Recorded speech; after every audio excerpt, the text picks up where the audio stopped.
I made it onto Alex O'Connor's channel, but not for the right reason. Right, can everybody just like chill out a little bit, please? Alex O'Connor just admitted it. Christianity might actually be true. He debated Christians for years, then admitted this about Jesus. Did Alex O'Connor convert to Christianity? Alex O'Connor is no longer an atheist? Alex O'Connor, no longer an atheist. Here's why. Alex O'Connor, no longer an atheist. Here's why. Part 2. Alex O'Connor just admitted this about Christianity. Did Alex O'Connor change his mind about Christianity? Alex's critique of Speak Life is incoming, but first, notice how small these channels are. Also, notice, are any of these titles actually incorrect or just clickbaity? But to be honest, some do go too far. Are you ready to die, Cosmic Skeptic?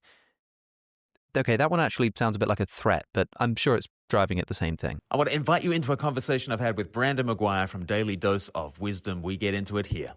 Okay, and he goes on for 26 minutes, sort of addressing this idea that everyone's freaking out, everyone needs to chill out, everyone is overreacting. What are you guys even talking about?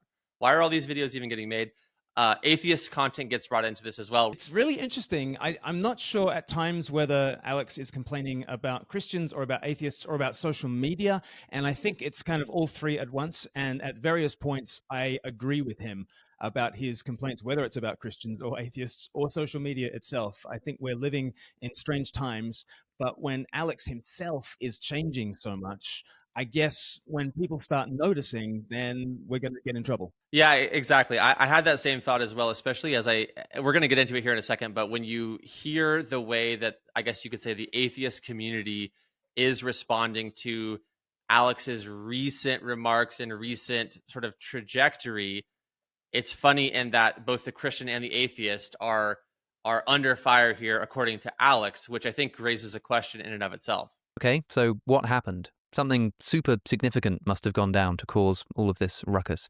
Well, I'll tell you. I recently had a conversation with Bear Grylls in which he asked me where my study of Christianity and theology has led me, and I told him, wait for it, that I think Christianity is more plausibly true than the new atheists do and than I did when I was a teenager. Can you believe it? But you've had such a journey and you've met so many amazing people and you've debated so many different angles and things. Yeah. Where's it led you to? It's led me to, well, I used to be quite on board with the new atheism stuff, and I was really swept up by that. I thought that was really exciting and cool.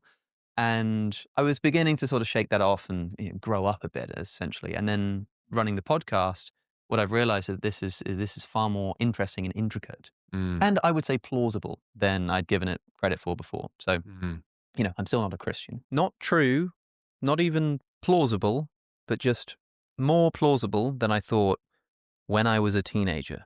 I think it's significant that he is not just saying that he thinks that there is a certain degree of plausibility to Christianity. He now believes that it is more plausible than he used to. So that implies movement along the spectrum of belief to more belief. And I think that, in my opinion, that is what both the Christian and the atheist viewer is picking up on. Not just, oh, how dare you grant anything to Christianity, but you're actually telling us that you have moved in your position from less belief to more belief. And the Christian finds that to be exciting. And the atheist finds that to be frustrating and is accusing you of being a grifter or whatever. But I think it's the movement along the spectrum of belief that everyone's picking up on. At a number of points in this video, Alex admits that he's gone from considering Christianity less plausible to considering it more plausible. He even says, look, I used to be an atheist. I thought that atheism wasn't just true, but beneficial for society. To be honest, I think he used to be an anti-theist. I think he was very much in the mold of Christopher Hitchens, and I think he probably quite rightly holds the mantle of Christopher Hitchens nowadays. I think he is that level of rhetorician. I think he is that level of debater. And so I think he has gone on a journey. And if he's got a beef with anybody, I think he's got a beef with his former self, because his former self was very anti-theistic and then atheistic and now agnostic. Come to prefer the term agnostic over atheist. And saying things like he thinks it would be good if it was true, which is not what he was saying before. This is why I think if he's got a beef with anybody, I think he's got a beef with his former self. On the negative side of things, on the positive side of things, I think it is so laudable that Alex O'Connor has changed when many other atheists of that era have not changed. And I think it is just a sign of the intellectual integrity of Alex O'Connor that he is evolving on his beliefs, and he doesn't mind changing his mind, and he doesn't mind doing it in real time. So in so many senses, for better and for worse, what we are noticing is a real thing. It's a real movement, and it might not end up anywhere near to Christianity. But yes, I think Christians are allowed to notice it, and I think Christians are allowed to comment on it. We can go too far. We can get far too excited. We can use illegitimate means of clipping him out of context and all those sorts of things. We can be unfair to him in the way that we portray this change, but I think the change is happening. Yes, I would never go as far as to call this gaslighting. It would be far for me to ever suggest something like that. But there's something to note here when, again, from all sides of your audience, people are noticing something. And to the point that you just said, we're not noticing it with Richard Dawkins. We're not noticing it with Stephen Woodford. We are in agreement that we're noticing it with Alex. And Alex in the actual Bear Grylls clip says that it's more plausible, not just generally plausible. What I've realized is that this is far more interesting and intricate, and I would say plausible than I'd given it credit for before. But now it's like, it feels a little bit like, not shame on you, Christian, and shame on you, critic of me from the atheist side, but a little bit like you guys are crazy for noticing this. It's like, no, there really is something there to notice. Yeah. The question is it getting blown out of proportion? By the way, I agree with you. I agree with Alex as well. If you're listening to this, Alex, that the YouTubeification of information can cause things to be very headliney, very clickable. And there is always a point where it's like, is something just clickable or just sort of YouTube friendly, or is it actually cross the line into being like deceptive? And the example that he pulls up at, I think it's the 17-minute and 23-second mark, where it's I don't necessarily want to call it the channel, but he gives a very clear breakdown of a I think it's a TikTok video that is actually deceptive in that in the long form. He says, now here's what I don't believe, and then he basically says what he doesn't believe, and then that gets taken. So that's actually properly deceptive. But I want to talk about the clip that you guys did, because I will go to bat saying that it does not include that at all. But I don't know. Maybe I'm more defensive of y'all's clip than you are. But let's play it, and then I want to hear your thoughts first, I guess. All right, let's have a look. Here's a more recent example from Speak Life. 42,000 likes. Stephen Bartlett is saying that he used to be an atheist, and just look at my face. Such a staunch atheist. And I read all those books at 18 years old, and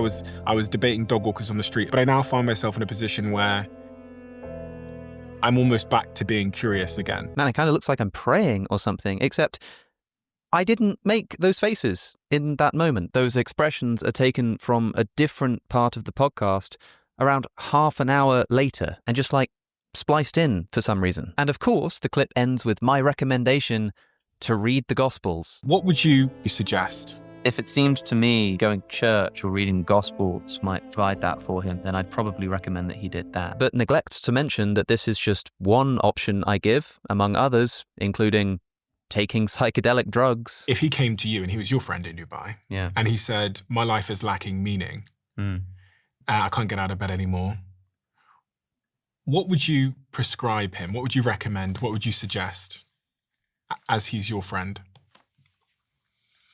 It's hard to know without knowing that friend. But if it seemed to me like going to church or reading the Gospels might provide that for him, then I'd probably recommend that he did that.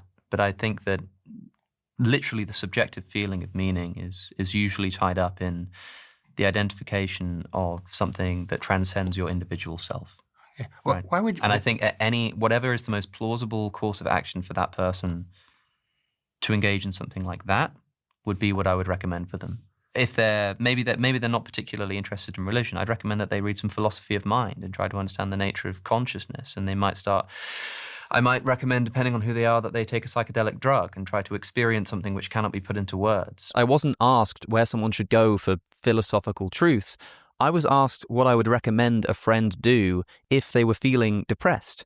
And if I thought that reading the Bible would help my friend to stop being depressed, I'd tell them to read the Bible. If I thought that studying philosophy of mind would do that, I'd tell them to do that, because that's a totally different question to what I think is true. I'd love to hear what you think in a second, Brandon. But one thing to say is that reel is actually about Stephen Bartlett. That's the main thing. And you'll see that the text underneath is Stephen Bartlett is changing.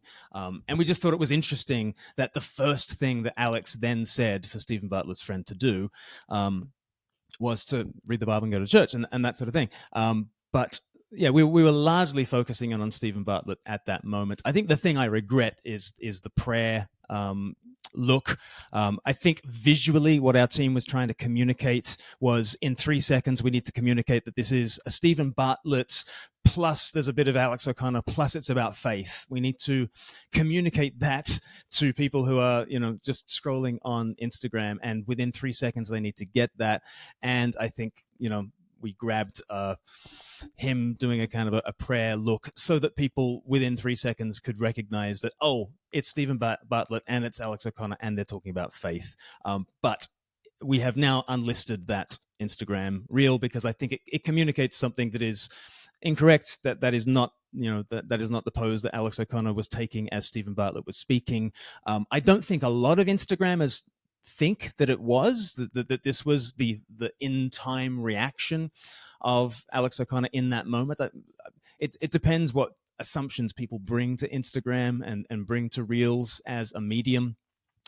But if anybody did get the impression that that Alex O'Connor was kind of praying to receive the words of Stephen Bartlett in that moment, then we have communicated something that is not true, and for that reason, we've withdrawn that reel at the moment.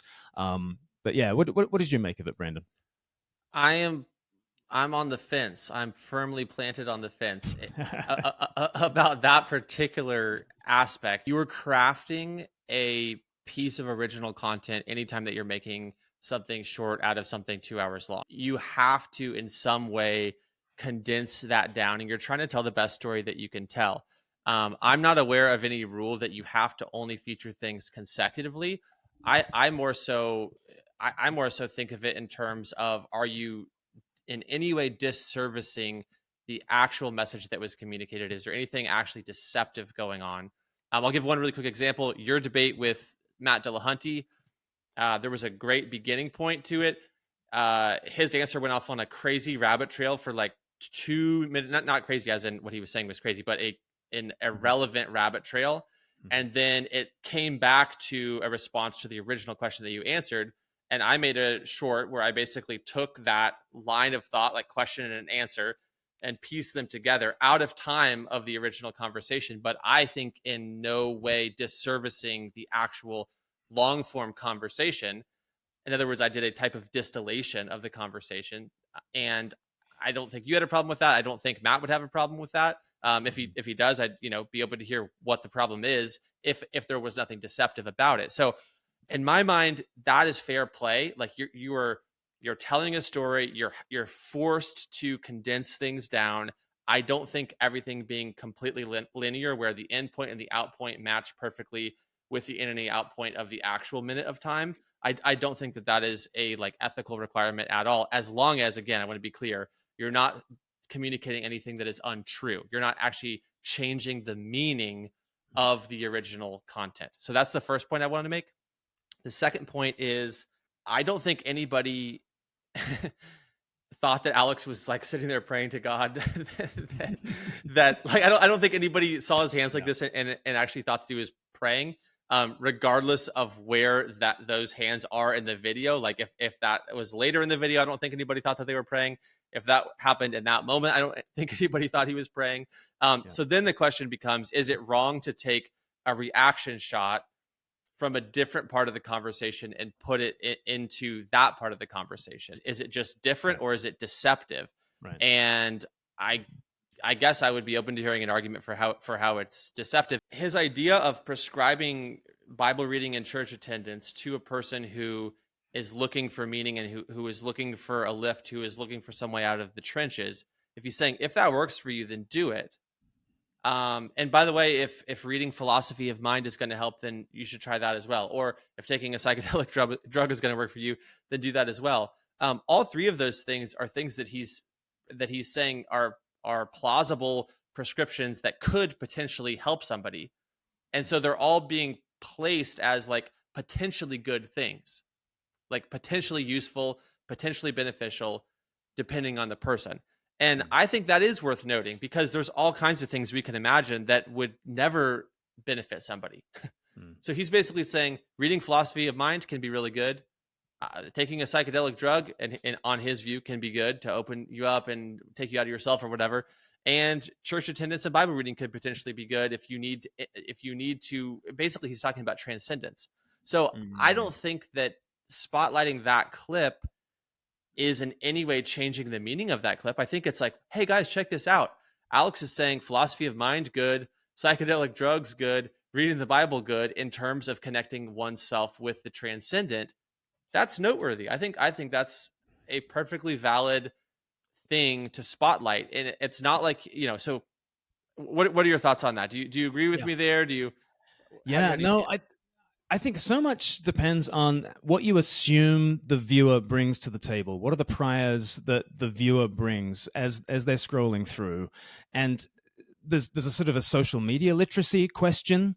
Are the viewers of an Instagram reel used to the language of an Instagram reel, in which it's a very creative piece of content, and you're perhaps not expecting linear kind of sequence in that way. So and the same issue is with like YouTube titles and things like that. Alex was making fun of YouTube titles in caps lock and that sort of thing. And again, it's about social media literacy, and it's about social media tastes to a large degree. Are you used to reading tabloid newspapers that are very, caps locked? Or are you used to reading broadsheet newspapers that are, have much lengthier headlines and have much more nuance and that sort of thing? And that's a kind of a taste issue. So it's a social media taste issue. It's a social media literacy issue. There's also the question of, as the viewer comes to an Alex O'Connor video, do they have priced in the idea, oh yeah, I know he's an atheist. I just find it interesting that he says something very positive about Jesus at this point. Or are you assuming that a viewer comes and they think Alex O'Connor is probably a Christian now because of the thing that he says? And a lot of it is just to do with the assumption of the priors that the viewer brings to the table as they come to this piece of content.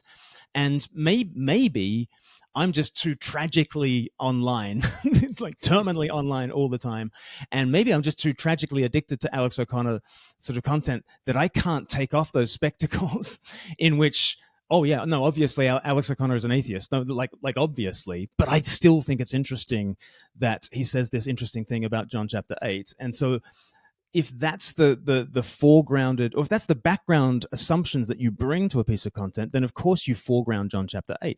But if you don't have those background assumptions, then you need to explain again, oh, here is who Alex O'Connor is. And don't worry, he's not a Christian, but he does say this interesting thing about Christianity. And you've just got to constantly, especially with short form media, be making 1,000 different assumptions about what people are bringing as they watch this 59-second reel. And we're going to get it wrong. And I think, to err on the side of caution and to err on the side of kindness, Alex clearly didn't appreciate having the prayer kind of thing kind of spliced into the video at that point. So out of kindness, I don't think we owe it to him to take it down, and I don't think he would insist that we take it down. But I think, yeah, there can be a kindness that is offered to him, and for that reason, that's why I think we might withdraw it. I think that's a classy move. I like that a lot. And like I said, in terms of that particular edit, I'm on the fence. But in terms of that short being misinformation, like the other example that was given, it's very clearly not. There's nothing taken out of context that's deceptive. It rightly represents his point in the long form content, which was that Christianity can be good for someone, and that if it's good for you, you should do it, basically. And I think that I want to say one other thing on that. The reason that a Christian might get excited about that is because we've lived through, if you're old enough to have, decades where that was not being said. Right. We've lived through all of the debates where Hitchens and Dawkins and Dene and Harris were all sitting there saying it's really bad, it's primitive, it's barbaric, it's a fairy tale, it's old-fashioned, it's got the Crusades, it's got the Inquisition. This is such a dumb thing to believe. Shame on you for believing it. It doesn't make sense, and if you believe it, you're really stupid. So we've all heard that rhetoric ad nauseum for decades. And now here's a younger person who's gained a popular audience, a sizable audience, coming up through the ranks and saying not that, but rather, something along the lines of it's a useful delusion, maybe is what he would say. But if or it can be a useful delusion. Well, that again is a step in the right direction. The fact that you're acknowledging its potential usefulness means that you're acknowledging some value inside of it. That's different than what I grew up with. I'm 35, so that is different than what I grew up with. And so when I hear that, I go, cool. He's not there yet in terms of it actually happened. It's actually literally true. Like, we are all created by a God who loves us. We all exist because we're wanted. We're all made in his image, and all of this. Jesus actually rose from the dead. He's not there yet, and that's fair enough. But I would never push the point. But to acknowledge the utility of that belief for even one person is a step in the right direction. And I think that is valid grounds for a Christian to get excited. Yeah. And we're paying him a compliment as well. We're paying him a compliment that says he is steel manning, he is seeing the best in the other side. And that as people follow in that kind of atheism, there will be, I think, a greater openness to picking up the Gospels and reading them for yourself, or going to Aquinas and reading his arguments rather than the 2 pages that Richard Dawkins gives to Aquinas' arguments for the existence of God in The God Delusion. So we are aware of the great potential for plausibility structures, for people just having a posture of openness towards what it is that they're reading and contemplating, considering as they're thinking about faith. We're very aware of the opposite as well, because you and I I've lived through a lot more of that sort of new atheist moment, and pretty much all of my ministry as a pastor and as an evangelist has kind of been with the Dawkinsite sort of atheism in the background. And we are excited about somebody who says there is something to be studied on the other side, because that is different. And we're paying Alex a compliment. We're not doing the same thing with genetically modified skeptic. We're not doing the same thing with rationality rules. We're not doing the same thing with destiny. We're not saying he's close, right? We're like and that would not be plausible for us to even approach saying anything about any of those people. But the fact that we are, or some of us, say hopeful things about the spiritual condition of Alex O'Connor means I think there is something different about him. He's a different kind of atheist, and I think that opens up the mission field for a lot more people to be a lot more open to Jesus. Well, when I asked Alex the question, what is love? He responded by saying, it's patient, it's kind. Right. And he was a little tongue-in-cheek about that. But if you continue the quotation and reference further down, you'll also find that according to the Bible, love hopes all things. And so when a Christian is full of hope, and even seeing a small spark of belief, or even someone saying, I'm finding it to be more plausible, the love in us goes, ooh, this is cool, this is exciting.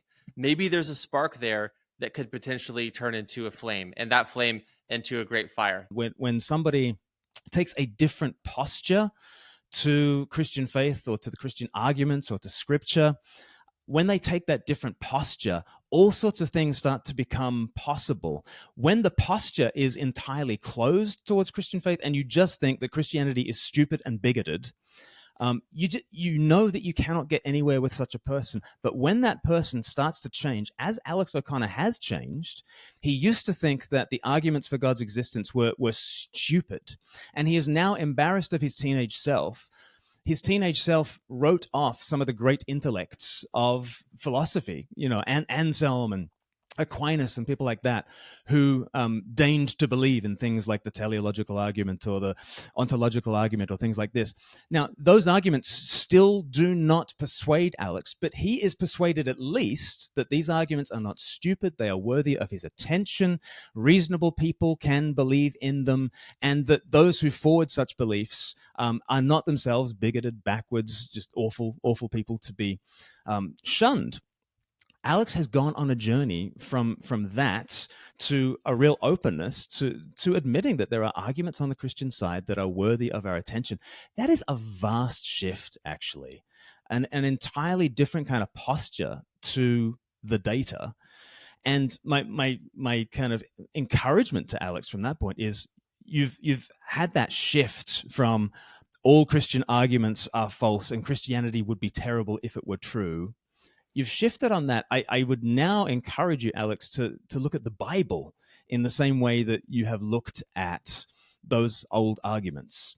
Not that you believe those arguments are true, and not that you necessarily think that the Bible is the Word of God, but that it's not backwards, bigoted, stupid, and evil book. And that it is worth our attention to pay attention to the whole of Scripture read in the light of Christ. I think that kind of posture shift applied to Scripture would continue on this incremental change that I'm seeing in Alex, and it could lead to some really good places. And I'm not saying he's there, and he's still, an atheist as regards the existence of God. And I'm not trying to claim him for Team Jesus prematurely, but I think I just want to make an argument for, is it okay to notice when openness is in evidence? And is it okay to kind of draw attention to that and to continue to encourage that? We don't want to overreach, and there's all sorts of ways that Christians can do that. But I think at our best, that's what Christians are trying to notice. But right around that same part, I think it's 21 minutes and 26 seconds, he talks about John Lennox, and he kind of tries to make a correlation here that I wanted us to kind of comment on, because I think the example that he uses here of John Lennox is actually very different from what both, again, atheists and Christians are saying about Alex. If a Christian, say John Lennox or somebody, were to sit for an interview and say, the first thing I want to say is that atheists need to be taken seriously. The problem of evil is a serious challenge, and I can understand why that would make someone doubt the existence of God.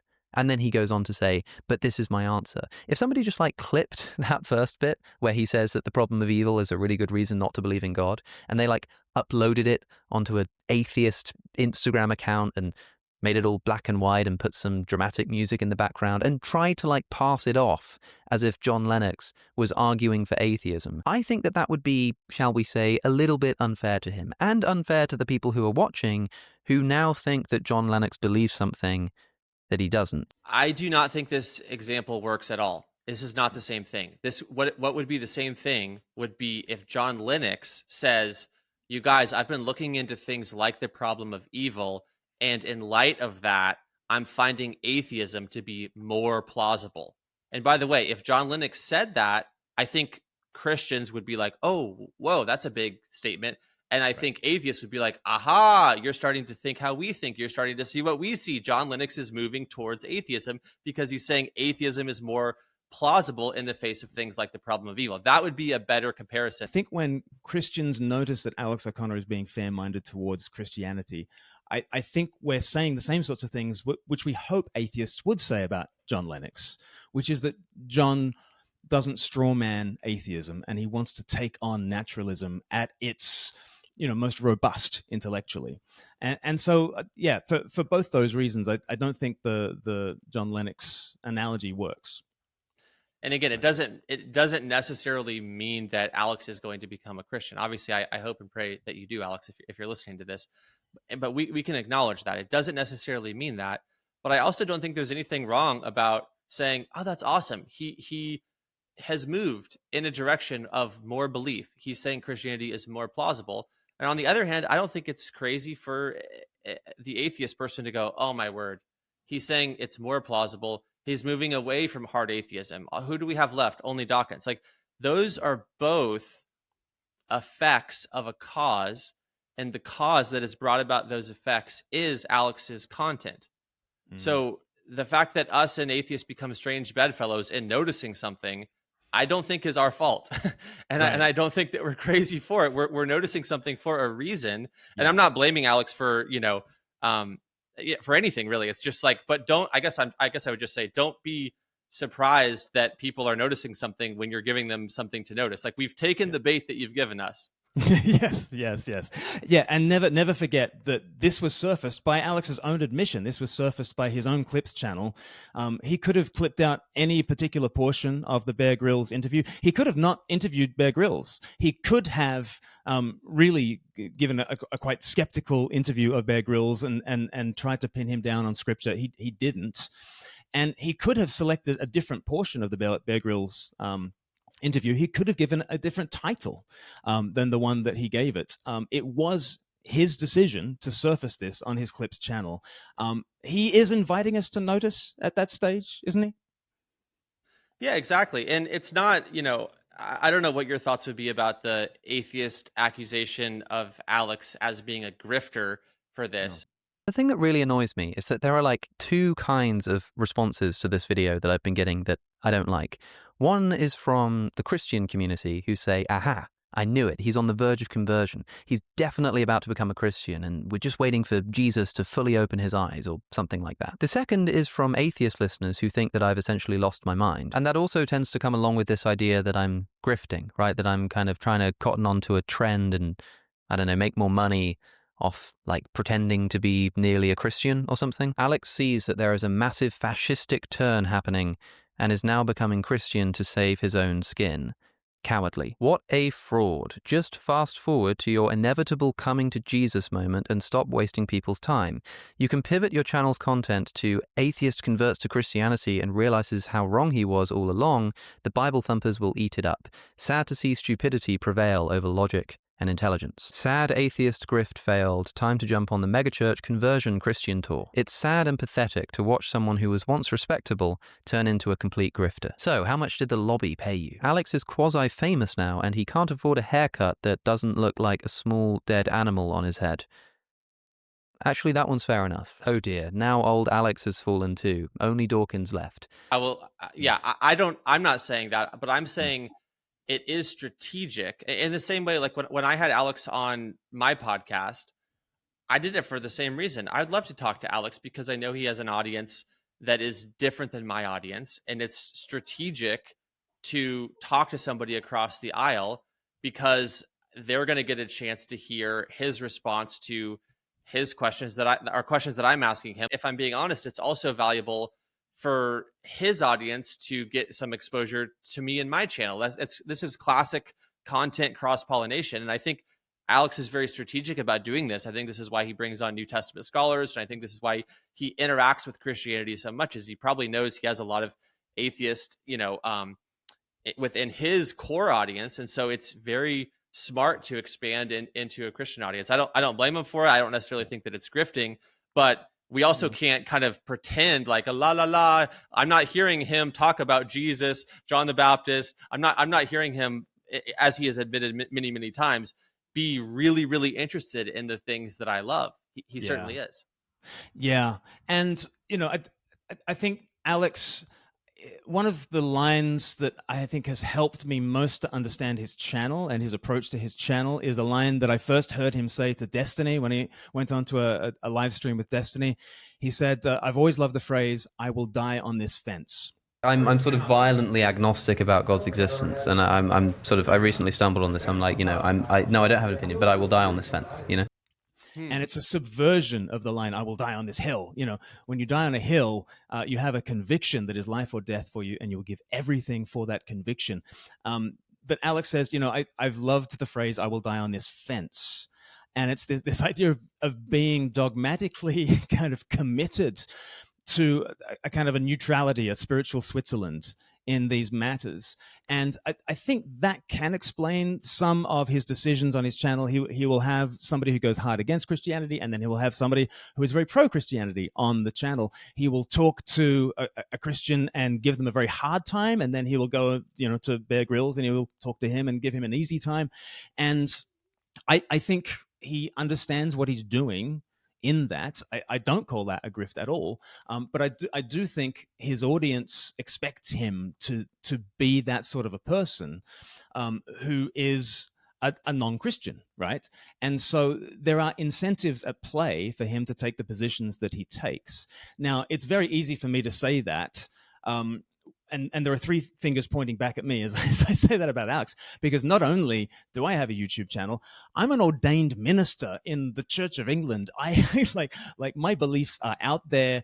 They're baked into who I am. My biases are front and center, and I can't back away from them. And if anybody sort of accuses me of just being, a Jesus freak, sure, guilty. That's what I am. But my biases are up front. I do think that the algorithm, I do think that YouTube itself means that every single content creator has all sorts of incentives and all kinds of biases. And I do think the kind of channel that Alex has built, and I love it, it's one of my favorite channels on YouTube. Every single time I see a video from Cosmic Skeptic, I click on it immediately.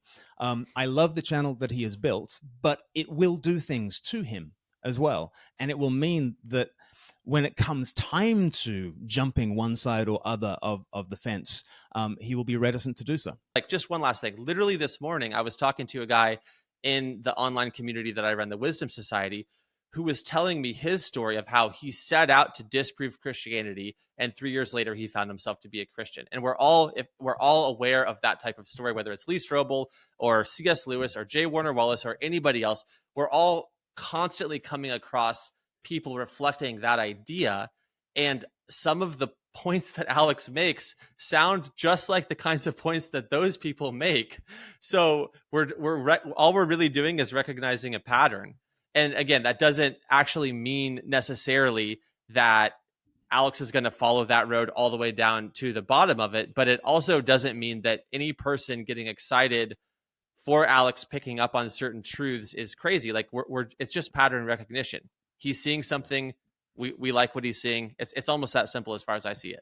Yeah. There's a dialogue between Alex and I that's coming out in a couple of months. So Justin Brierley got us together to talk about all this stuff, especially about the Bible.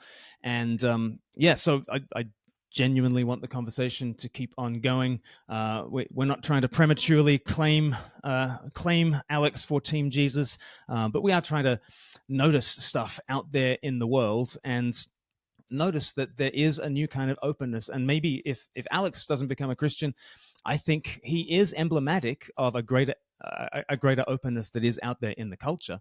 And I get excited about that. And and I guess that's the sort of the content that Speak Life wants to produce.